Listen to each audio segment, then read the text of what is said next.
Hello, my name is Jessica Pichota. Welcome to my blog, Conociendo de Doramas. This is my first publication in the blog, un nuevo acto.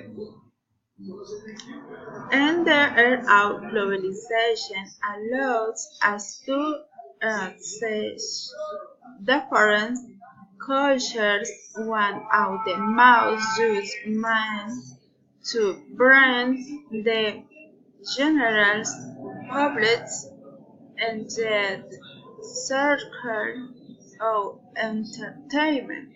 The dramas are different genres: comedy, historical, romance, drama, and suspense.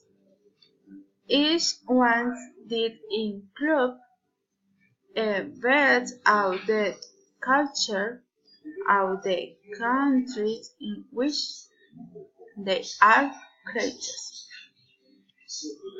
The Asian dramas are in a great extent in the world, have a good history, developed and the short time and show many aspects of culture and very critical and culture.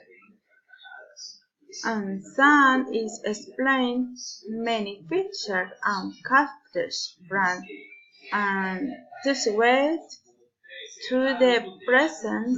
You can enjoy different stories in a first time on the genre you prefer, and it is really possible to say that they are very addictive. Thanks for listening. Bye bye.